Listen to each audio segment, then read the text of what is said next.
Glória a Deus. Vamos abrir a palavra de Deus em Lucas capítulo 15. E a semana passada eu dei o título a esta mensagem, A Essência da Fé Cristã. É uma mensagem muito simples, baseada em Lucas capítulo 15, da parábola do filho pródigo. Quem é que se lembra? Quem esteve cá? Aí em casa, quem é que se lembra? Pode pôr lá no chat qualquer coisa, né? Assim uma mão, eu. E na verdade nós chamamos, ou o mais indicado seria dizer a parábola dos filhos pródigos, ou dos dois filhos, porque de facto Jesus, ele se dirige a dois públicos. Por exemplo, Lucas 15, verso 1 diz assim: e chegavam-se a ele todos os publicanos e pecadores para os ouvir. E os fariseus e os escribas murmuravam, dizendo: este recebe pecadores e come com eles. E ele lhes propôs esta parábola dizendo, ou seja, o que nós vimos a semana passada, vou tentar recapitular rápido. O que é que nós vemos aqui? Que Jesus, quando ele fala esta parábola, ele tem bem claro os dois públicos que tem à sua frente.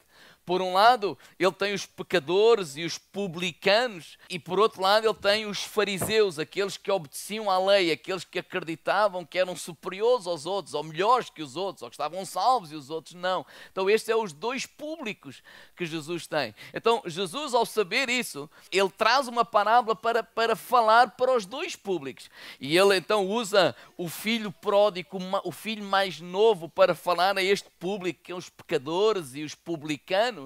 E ele usa também o filho mais velho, aquele certinho, aquele que fazia tudo lá em casa, para falar também aos fariseus. Ou seja, ele não está a falar apenas para um público, ele está a falar para estes dois públicos. Por isso é que ele conta esta parábola. E essa parábola começa aqui também no versículo 11. Um certo homem tinha dois filhos, e o filho...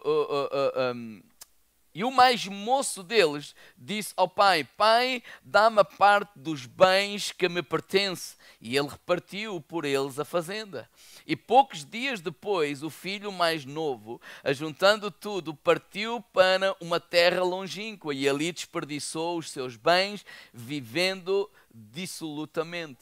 E havendo ele gastado tudo, houve naquela terra uma grande fome e começou a padecer necessidades. E foi, e chegou-se a um dos cidadãos daquela terra, o qual o mandou para os seus campos apacentar porcos. E desejava encher o seu estômago com as bolotas que os porcos comiam. E ninguém lhe dava nada. E tornando a si, disse: quantos empregados de meu pai têm abundância de pão, e eu aqui pereço de fome. Levantar-me-ei, irei ter com meu pai e dir-lhe-ei: pai, pequei contra o céu e perante ti. Já não sou digno de ser chamado teu filho. Faz-me como um dos teus empregados. E levantando-se foi para o seu pai, e quando ainda estava longe, viu o seu pai e se moveu de íntima compaixão, e correndo lançou-lhe ao pescoço e o beijou. E o filho disse: pai, pequei contra o céu e perante ti, já não sou digno de ser chamado teu filho. Mas o pai disse aos servos: trazei depressa a melhor roupa, vestiu, pondo-lhe um anel na mão, sandálias nos pés, trazei um bezerro cevado, matai-o, comamos e alegremo-nos. Porque este meu filho estava morto e reviveu, tinha-se perdido e foi achado, e começaram a alegrar-se. E o filho mais velho estava no campo, e quando veio, chegou perto de casa, ouviu as músicas e as danças. E chamando um dos servos, perguntou-lhe o que era aquilo. E ele disse: olha, veio o teu irmão e teu pai, matou um bezerro cevado porque o recebeu são e salvo. Mas ele se indignou. E saindo o seu pai, rogava-lhe que entrasse com ele, mas respondendo ele, disse ao pai: eis que te sirvo há tantos anos, sem nunca transgredir o teu mandamento, e nunca me deste um cabrito para alegrar-me com os meus amigos. Vindo, porém, este teu filho, que desperdiçou os teus bens com as meretrizes, mataste um bezerro cevado. E ele lhe disse: filho, tu sempre estás comigo, todas as minhas coisas são tuas. Mas era justo alegrarmos e folgarmos, porque este teu irmão estava morto e reviveu, tinha-se perdido e achou-se. Pai, obrigado, Senhor, pela tua palavra. Te pedimos que tu nos possas falar, que possas ministrar aos nossos corações, Senhor. Ajuda-nos a viver à altura da tua palavra, Senhor. Que não sejam só as minhas palavras, mas pelo contrário, as minhas palavras sejam dirigidas pelo teu Espírito Santo. Em nome de Jesus. Amém. Amém. A semana passada, eu propus, nós falámos de 4 pontos. Responder à pergunta: quem é Deus? O que é o pecado? O que é salvação? E o que é santidade? Porque eu acredito que Jesus, através desta parábola, ele veio redefinir todas essas coisas. Em primeiro lugar, para os fariseus, e usando o filho mais velho. E a semana passada vimos quem é Deus. Ele é Pai. Diga ao irmão ao lado, Pai. Agora, não é o Pai que nós conseguimos imaginar com a nossa cabeça. Não é o nosso Pai carnal. Não há qualquer exemplo na terra de um Pai como este. Vimos que tipo de Pai é o nosso Deus. É de facto... tem um amor por nós até escandaloso ou extravagante, não sei que palavra usar, às vezes até ilógico, não é? Porque vimos a maneira como ele tratou não só o filho mais novo, mas o mais velho também. A segunda coisa que vimos foi o que é pecado. Não é? Porque para os fariseus pecado era desobedecer à lei. Não é? Mas porquê? Porque o pecado nos afasta de Deus.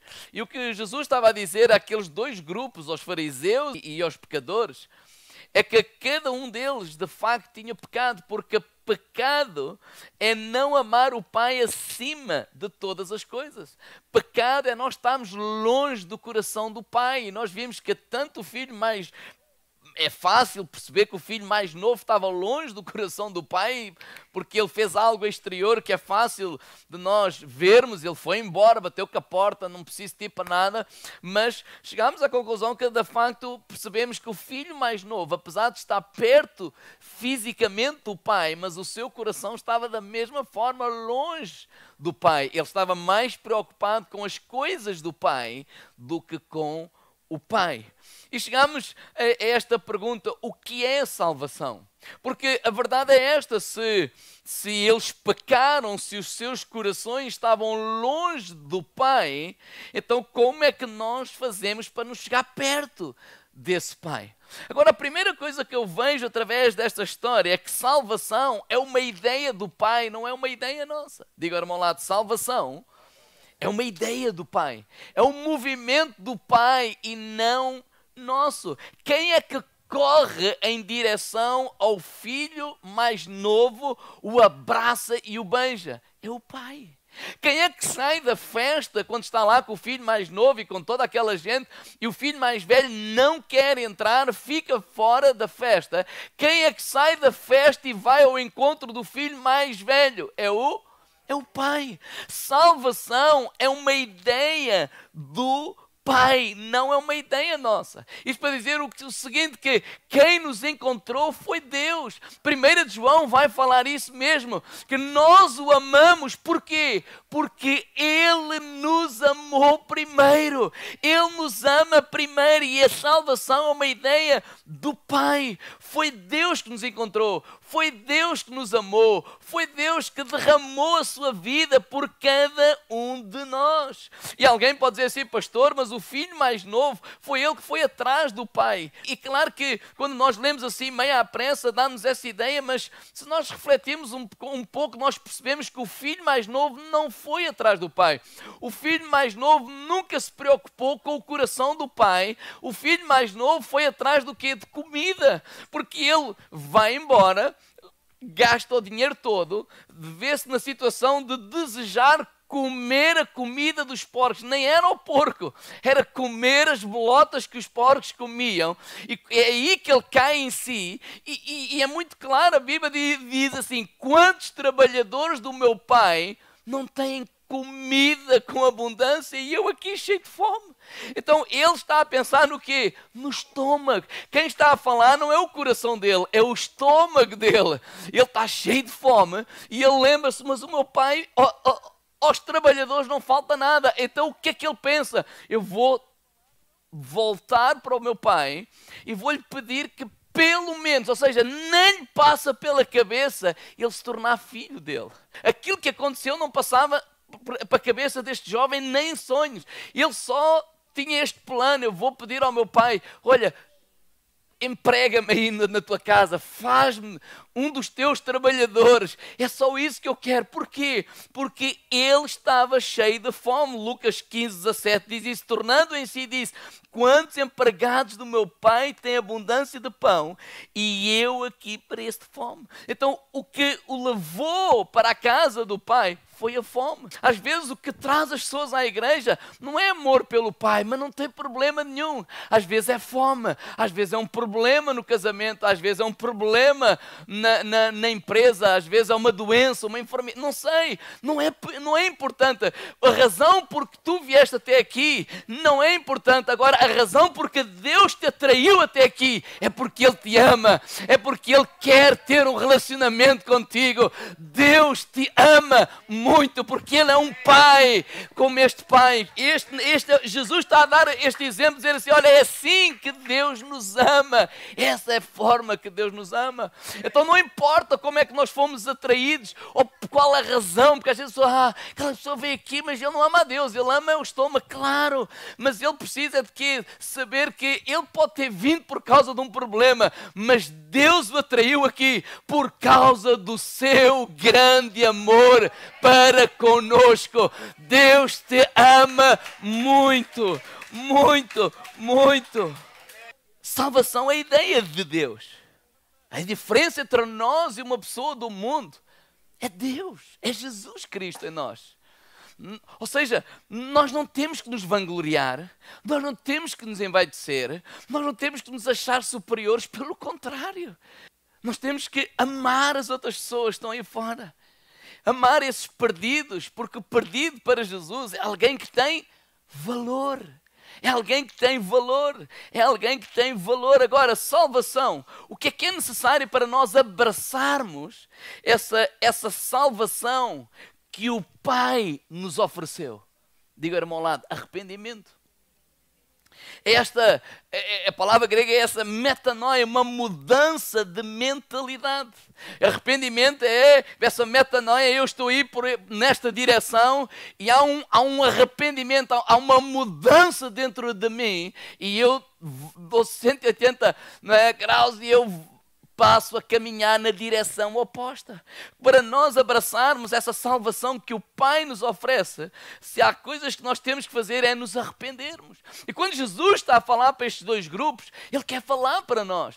Porque quando nós olhamos e falamos sobre arrependimento, nos é fácil nós olharmos para o filho mais novo e dizer assim: claro que ele tem que se arrepender. Há uma lista de coisas erradas que este homem fez, que ele precisa se arrepender. Quem é que concorda comigo? E claro que é verdade. E claro que é verdade. E isso pode ser o caso de alguém que esteja aqui ou que nos está a ver lá em casa, através da internet. Uma série de coisas erradas que nós precisamos nos arrepender. Ele precisou de se arrepender da sua atitude. Ele precisou de se arrepender daquilo que ele fez. Ele precisou de se arrepender de ter gasto todo o dinheiro com as prostitutas, etc, etc. Mas é fácil nós nos arrependemos quando percebemos que é uma série de coisas erradas e que trouxe destruição à nossa vida. Concordam comigo ou não? Ele viu-se na penúria, ele viu-se sozinho, ele viu-se cheio de fome, ele bateu lá no fundo. E então é fácil ele perceber: eu tenho que me arrepender desta vida para que eu possa obter salvação. Agora, Jesus fala também para o filho mais velho, porque Jesus fala para nós também. Jesus estava a falar com os fariseus e Ele quer falar connosco também. Porque se é fácil para mim ou para ti, pelo menos na nossa cabeça, nos arrependermos por aquilo que fazemos de errado, às vezes não é tão fácil, porque o exemplo do filho mais velho é alguém que faz tudo certo. Então, como nos arrependermos das coisas certas que fazemos? Porque este arrependimento não é só para o mais novo, é para o mais velho também. Como é que nós podemos arrepender de uma lista de coisas que estão certas fazer? Porque o problema do mais velho não era a obediência que ele tinha, era qual era a motivação pela obediência que ele tinha. Porque vimos a semana passada que o seu coração, os seus olhos não estavam no coração do Pai. Os seus olhos estavam onde? Nas bênçãos do Pai, nas coisas do Pai. Ele fez tudo certinho, ele obedeceu. Ele, para quê? Na hora H, ele apontar o dedo na cara do Pai e dizer: tu não me deste um cabrito. Por outras palavras, eu tenho direito a um cabrito. Eu sou fiel, eu cumpro os mandamentos, eu faço, eu leio a Bíblia, eu dou o dízimo, eu venho à igreja. Tu não podes fazer isso comigo. Para que é que ele estava a falar para os fariseus? Porque era assim que eles achavam. Eles achavam que se praticassem os mandamentos, eles eram dignos. Tanto quando, noutra passagem, numa história em que um fariseu e um publicano vão ao templo orar, como é que é a oração do fariseu? Graças te dou, Senhor, porque eu não sou como ele. Eu dou o dízimo, eu faço isto, eu faço aquilo, eu faço aquilo outro. É este tipo de coisas que Jesus estava a dizer assim, essa mentalidade nós temos que nos arrepender. Talvez temos de nos arrepender por dar o dízimo. Ai, pastor, o que é que está a dizer? Que a gente não deve dar? Não. Mas que a gente, quantas pessoas às vezes dão o dízimo, não pensando em Deus, nem na obra de Deus, nem amando a Deus, mas amando a eles próprios. Porque se eu fui ensinado e se eu creio nisso, e se eu fui ensinado dessa forma que se eu estou em dificuldade é porque eu não dou, então aquilo que eu semear eu vou colher. Isso até é aparentemente não, até é bíblico, não é? Mas isso pode criar o quê? Egoísmo em nós. Então olhamos para o dízimo ou para a oferta como um investimento. O que é um investimento? Eu não estou a dar nada, eu não sou a ser generoso. Eu meto lá o dinheiro no banco à espera que eles me deem X de porcentagem. Sim ou não? Isso é um investimento. E nós podemos dar assim para a obra de Deus como um investimento. E isso, o nosso coração se revela quando? No meio das necessidades, no meio dos problemas. Não vale a pena dar o dízimo. Porquê que não vale a pena dar o dízimo? Porque no meu coração, a minha mentalidade, aquilo que me fez dar foi que se der o dízimo, Deus vai dar, isto vai acontecer, as janelas vão abrir, isto vai acontecer, aquilo vai acontecer. E se eu estou a viver um tempo em que isto não está a acontecer, não vale a pena. Então o meu coração não está no coração do Pai, o meu coração não está a amar o Pai, não está a amar a obra de Deus, eu estou a amar a mim mesmo. Eu estou a ver se me safo, e se me dizem que se eu der X eu vou receber 10 vezes mais, isto é um bom negócio. Amém. Sim ou não? Quem é que não vai investir? Se o banco der assim, mete aqui 500 euros, que daqui a 3 meses eu vou-te dar garantidamente 3 mil euros. Amém. Até aqueles que não os têm a pedir emprestado. Sim ou não? Claro que sim! Porque daqui a 3 meses eu pago o que devo e fico. E agora já não... É como aquela história do vídeo, né? E agora já não meto lá 500, agora meto 3 mil. Porquê? Para daqui a 3 meses ter 6. A quem é que eu estou a pensar? No banco? Em mim. Jesus está a dizer assim, arrepende do que fazes correto, mas com a atitude errada. Porque senão não há salvação. É o que ele estava a dizer para estes fariseus. Arrepende. Ele não está a dizer, ai, não vamos dar o dízimo. Não, mas vamos dá-lo com a atitude correta. Claro que ele nos promete abençoar, está escrito. Mas o meu coração é amar a Deus. O que é que Davi, o homem segundo o coração de Deus, quando oferta, ele oferta, aquele povo oferta. Na verdade, o povo oferta depois de ele dizer assim, eu, da minha própria conta, eu vou dar esta oferta. Ou seja, ele disse o que é que ia dar. Imagina o povo dizer assim, ufa, obrigado Senhor, obrigado, tu usaste o teu servo, já não precisamos dar nada porque ele já deu. Não, não, não, o povo, apesar do rei ter dado, eles deram. Tá. E Davi ora assim, quem sou eu e quem é este povo para te dar tão generosamente? Tudo vem de ti e tudo volta para ti. É este reconhecimento que aquilo que eu sou, aquilo que eu tenho, vem de Deus. Quantas pessoas jejuam, e jejuar é bíblico, mas fazem-no com a atitude errada. Pastor, o meu propósito do jejum é vender aquilo. Quer dizer que se não tiveres nada para vender, não precisamos jejuar. O meu propósito do jejum é que o meu marido seja liberto. Quer dizer que se o teu marido, para aqueles teus maridos libertos, não precisamos jejuar. Ou seja, vocês estão a perceber que lá no fundo o foco não é Deus, somos nós. E é isso que Jesus estava a dizer assim, olha, arrepende dessas coisas que são certas, mas estão a ser feitas às vezes com uma atitude errada. Com a motivação errada. Com a motivação errada. Ou seja, jejum acima, nós jejuamos. Não é para dizer, jejum não é greve de fome. Dizer, Senhor, eu estou aqui, eu não como. E as janelas têm que se abrir, as portas têm que se abrir, senão eu não vou comer. Não, eu jejuo para quê? Olha, Senhor, eu quero estar tão mais perto. Na verdade, há uma passagem que alguém foi ter com Jesus e disse, olha, os discípulos de João Batista jejuam. Os discípulos dos fariseus jejuam. E os teus só comem. E Jesus disse, mas pode eles jejuarem enquanto o noivo está com eles? Não, mas vai haver o dia que eles jejuarão.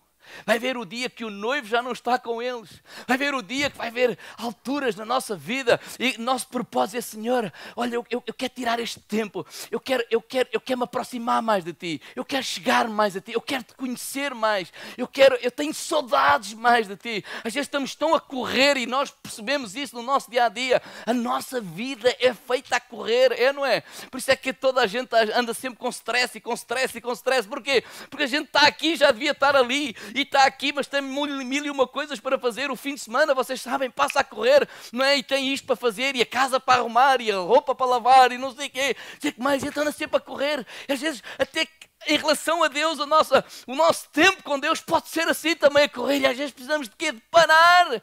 Isso aqui é fazer o Shabat, é o sábado, é o parar um bocadinho e dizer, Deus, olha, eu nem vou comer, eu quero estar um bocadinho, eu quero estar contigo, Senhor. Hoje eu quero tirar para Ti, eu quero Te conhecer, eu quero acalmar as vozes à minha volta para poder a Tua voz, mansa e suave, sobressair dentro de mim. Eu necessito de Ti. E por aí vai, podíamos agora pegar em mil e uma coisas e começarmos a falar de uma série de coisas que são corretas, mas que nós precisamos nos arrepender. Às vezes até ajudar o próximo, não é? O dar, não é? Nós não ajudamos para parecer bem. A igreja não deve fazer ação assim, não fica bem, pastor, mas fica. A gente não faz as coisas para ficar bem. A gente faz as coisas porque ou há uma atitude porque é que se faz as coisas. Ou seja, essa atitude qual é? É a atitude do parecer, é a atitude do os outros me verem, é a atitude de criar uma imagem que na verdade do que eu não sou. Mas o que é que os outros pensam que eu sou? Foi isso que Ananias e Safira fizeram. O problema não foi eles terem negado parte da oferta. O problema foi eles terem mentido. O problema é eles terem a querer passar uma imagem daquilo que eles não são. A oração, a mesma coisa, quando ele falou dos fariseus, vocês oram nas praças, querem os primeiros lugares, e não é para a gente pegar e dizer assim, ai, não, eu não me sinto no primeiro lugar porque eu não quero ser como fariseu. Bem, isso não tem nada a ver com isso. Não, ele estava a dizer é que aqueles fariseus, e esse era o público deles, estava a dizer, olha, muitas vezes vocês procuram os primeiros assentos, vocês querem ser vistos, vocês oram alto, porque vocês querem receber o quê? A honra das pessoas, já receberam o vosso galardão da vossa oração. Então ele não está a dizer que, eu em público não oro porque eu não sou... Não, tem a ver com a atitude do coração. Claro que então eu não orava em público. Então a gente vem para a reunião de oração e diz, irmão, vamos orar. Não, estamos aqui em público, ninguém ora. Não, tem a ver com a atitude do coração. Então o que ele está a dizer, que salvação, qual é a nossa parte? Arrependimento. E cristianismo é nós nos arrependemos das coisas erradas. Mas também temos esta humildade que há coisas que são corretas que nós fazemos. E devemos fazer um check-up à nossa vida e dizer assim, Senhor, sonda o meu coração. Porque eu quero continuá-las a fazer, mas da maneira correta, com a atitude correta, em nome de Jesus.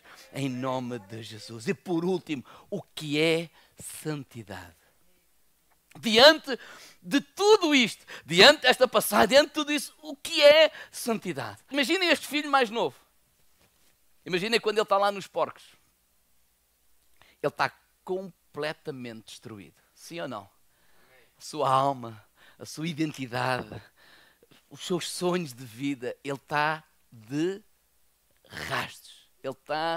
Ele bateu no fundo, como expressão que nós às vezes usamos. Ele não tem amor próprio. Uma pessoa chegar ao ponto de desejar comer o que os porcos estão a comer, era assim que ele estava. Então, quando ele disse assim, olha, eu vou para a casa do meu pai, eu vou-lhe pedir trabalho. Ele volta. E a atitude do pai, aquilo que acontece na vida deste rapaz, ele nunca jamais imaginou, ou sonhou, ou idealizou tal coisa. Concordam comigo ou não? Estava mesmo fora daquela cabecinha. Ele chega e vê a casa de longe. E isso me diz o quê? Que ele até tem vergonha de se aproximar. Não é? Como quando a gente faz mal e tal, e está assim meio a olhar para o chão. Mafalda, anda cá. Naquela está. E está assim atrás do cortinado. Já sabemos que alguma coisa ela não fez bem. E ele está assim longe. O pai vê e corre para ele. Abraça-o. E ele fica logo tipo atordoado. Não está à espera disso. O pai beija-o. E ele começa a falar. Pai, eu pequei contra ti. Pequei contra o céu. Pequei contra ti. Não sou digno de ser chamado teu filho. Isto foi o que ele ensaiou. E depois a segunda parte do que ele ensaiou é: faz-me um dos teus trabalhadores. Mas ele não conseguiu falar. Porque quando ele vai para começar a segunda parte daquilo que ele tinha ensaiado, o pai começa a falar, interrompe-o e diz aos servos: olha, tragam aí a roupa dele. A roupa dele não é dos empregados. A roupa do filho era diferenciada. Olha, tragam um anel, seja-me alguém, olha, eu vou pô-lo à frente. Vocês pensem assim: alguém destruiu a tua fortuna e vais pôr à frente os teus negócios. Amém? Nada. Estou a brincar consigo, irmão. É ilógico, é irracional, mas foi o que ele fez. O anel é para ele poder negociar. E traz as sandálias. Assim, o homem fica ali meio atordoado daquilo tudo. E ele não sabe bem o que é que está a acontecer. Ele está tipo a viver um sonho, nem sabe se aquilo é verdade ou não. E vamos matar um bezerro, vamos para a festa. E ele entra naquela festa, imagina, os empregados todos, não é? Tudo a dançar, porque diz que havia música, havia vinho, havia dança, havia aquilo tudo. Toda aquela gente a festejar e chegar ao pé dele: bem-vindo, bem-vinda, dar-lhe um abraço e um beijo. E o rapaz assim, epá, ele está meio atordoado naquela festa. Ele está sem perceber muito bem o que é que está a acontecer. Mas eu só fiz disparate. Eu só fiz disparate. Porquê que isto está a acontecer? Aquela festa acaba e ele vai para casa e ele entra no quarto dele. É o príncipe, não é? Um quarto enorme. Tem lá o pijaminha, lençóis de seda. E ele só há aquele sentimento: eu não mereço isto. Eu não mereço isto. Eu não mereço isto. Ele acorda de manhã, pensar assim: se calhar isto foi um sonho, e agora vou acordar lá no meio dos porcos outra vez. Não.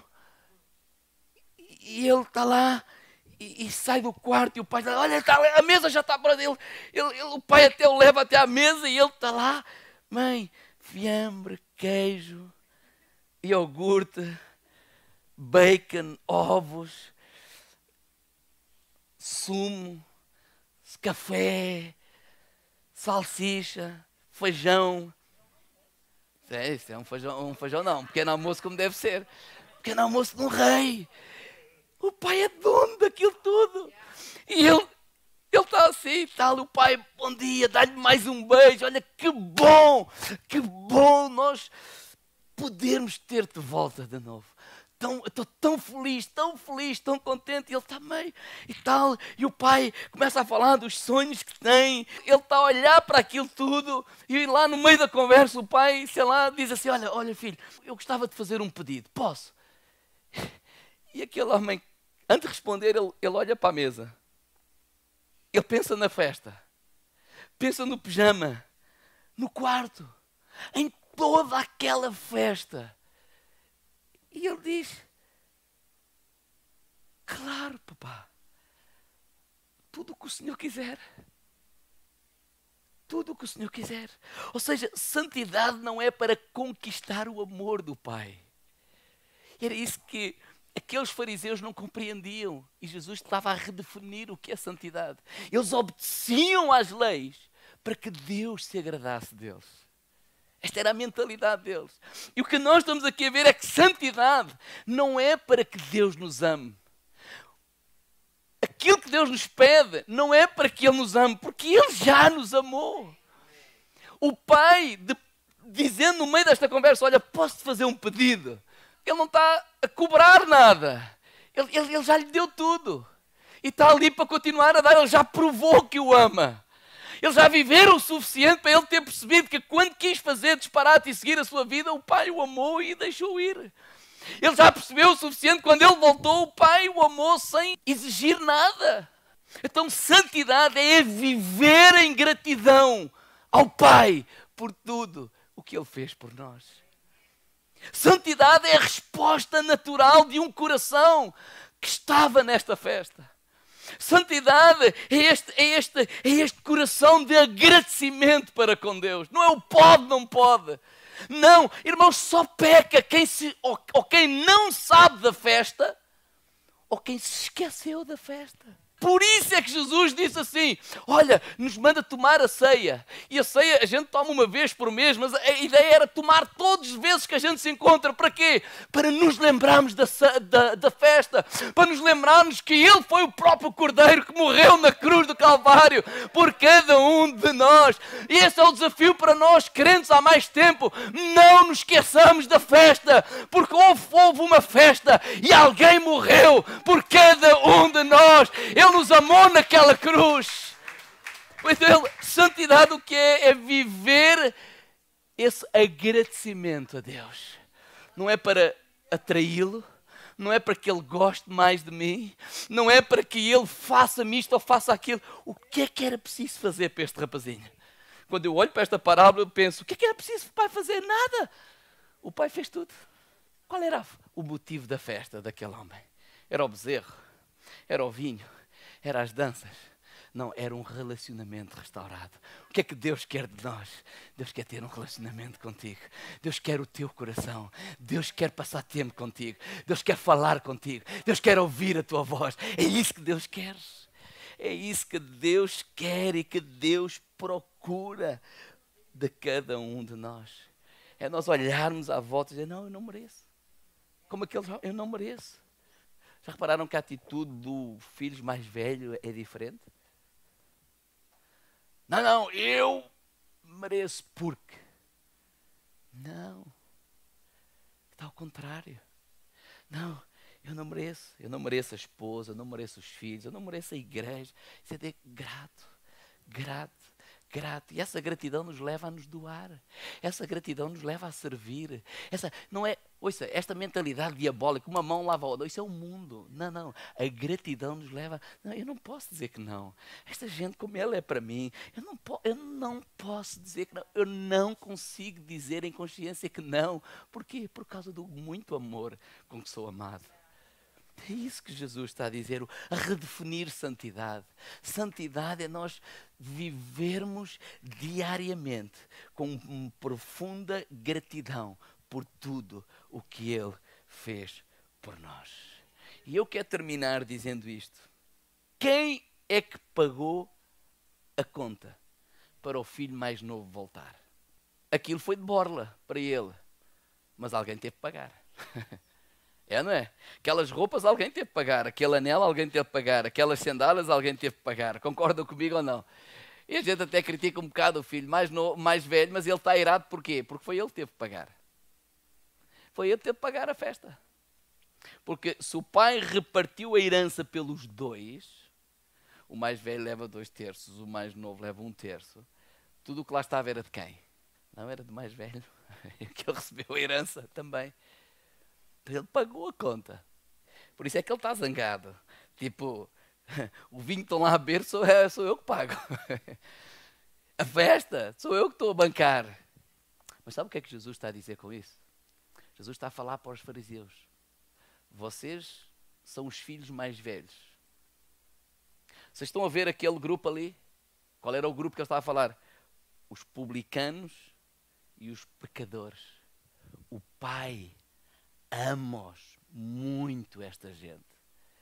E vocês deviam ser os mais velhos, que em vez de ficar em casa, que era isso que ele devia ter feito no início, ir à busca deles, ir à procura dos perdidos, ir e dar a vossa vida porque o Pai ama. Mas vocês não fizeram nada disso. Vocês se mantiveram nas vossas religiosidades, se mantiveram nisso tudo. Mas o que eu disse, olha, graças a Deus que a boa notícia é que o nosso irmão mais velho não são os religiosos. O nosso irmão mais velho é Jesus Cristo. A Bíblia diz que nós somos herdeiros de Deus e co-herdeiros com Cristo Jesus. Aleluia, aleluia, Jesus pagou a conta, por isso é que nós festejamos cada domingo, nós fazemos esta festa em trono do nosso irmão mais velho, e lhe cantamos, e lhe adoramos, e lhe louvamos, porque nós queremos lembrar desta festa, nós não queremos que passe um dia sequer sem nos lembrarmos que nós estamos vivos, e hoje já cantámos isto, mas Ele pagou para nós estarmos vivos, nós temos vida, Ele pagou com a sua morte, para que nós hoje tivéssemos vida, e vida eterna com Cristo. Esse é o nosso irmão mais velho. Oh, igreja, agora ouve isto com ouvidos de ouvir. A graça é de graça para nós, mas ela custou tudo. A graça é preciosa, a graça é cara, a graça, oh irmãos, por isso é que eu quero vos encorajar a nós vivermos uma vida digna pelo preço que foi pago por nós. Pelo preço que foi pago por nós. Porque, irmãos, se nós não reconhecermos isso, nós vamos cair numa graça barata. Se nós não reconhecemos isso, porque ela é graça, graça para nós. Mas para Jesus custou tudo. A própria vida. E nós não podemos cair numa graça barata. Nós não podemos cair no, pode-se tudo. Não, igreja. Dá valor ao preço que foi pago por ti.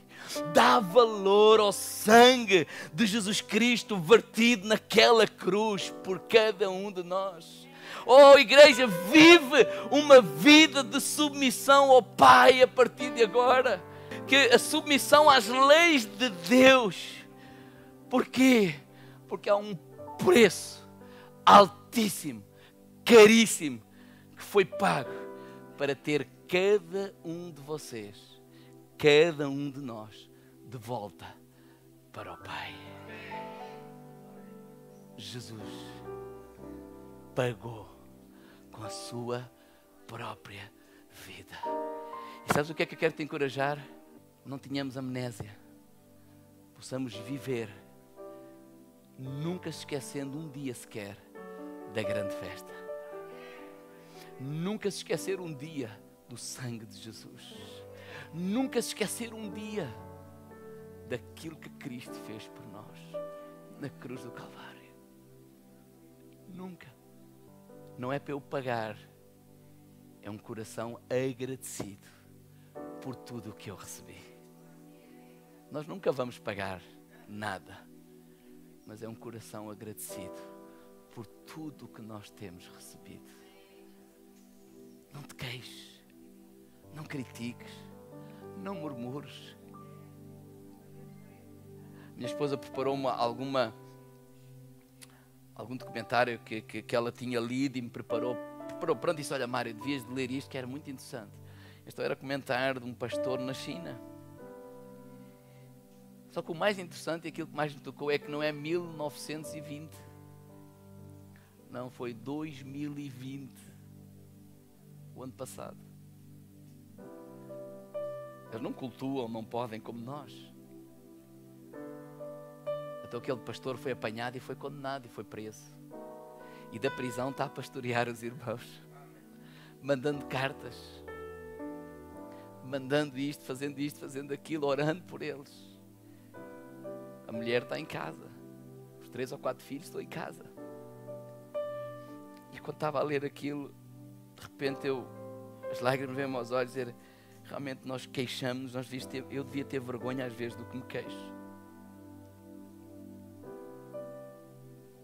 Porque há gente hoje, em que nós estamos a viver uma quarentena, ou isto ou aquilo, mas a gente hoje está a viver as maiores atrocidades por amor a Jesus.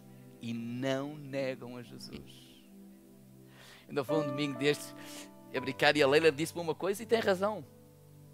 Epá, este tempo, esta chuva e tal, eu assim, poxa, quem está de férias, coitados e tal, dizer, pastor, essa chuva, isto é uma benção. Mal está para aqueles que veio ali enxurrada, lavou a casa, morreram, desapareceram, e mal está para eles, é verdade. gente às vezes diz cada disparate pela boca fora. Claro que não foi a Leila que disse o disparate fui eu que disse. Não é verdade? Porque são pequeninas observações, mas que nos fazem colocar no sítio. Não, claro que sim. Eu este ano não posso ir ao Havaí. Não vais ao Havaí, vais ao Cabedelo.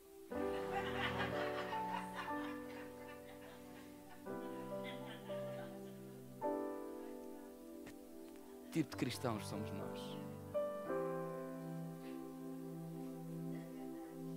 Que tipo de cristãos somos nós?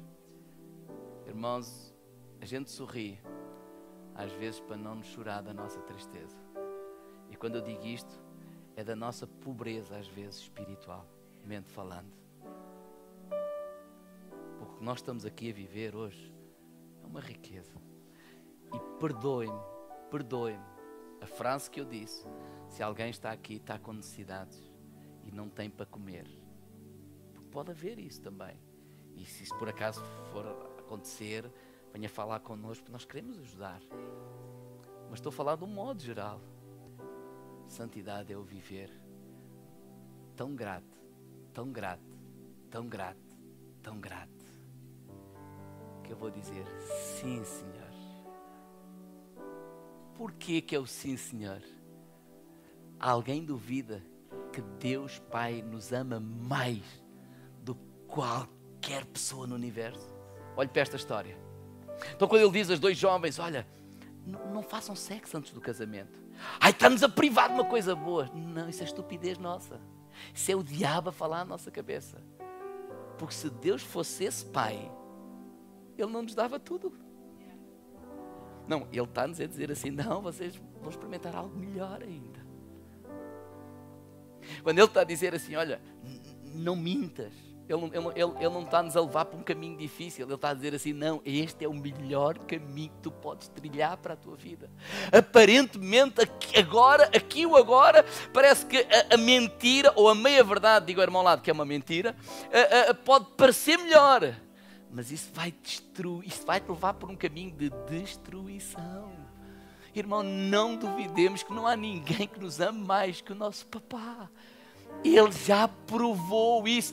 Deus prova o seu amor para connosco, Romanos, que deu o seu Filho por nós, ainda quando nós ainda éramos pecadores. Ele não tem que provar nada. Ele já provou tudo, Ele já deu tudo. Então este viver em santidade é este viver em obrigado, Senhor. Obrigado, Senhor.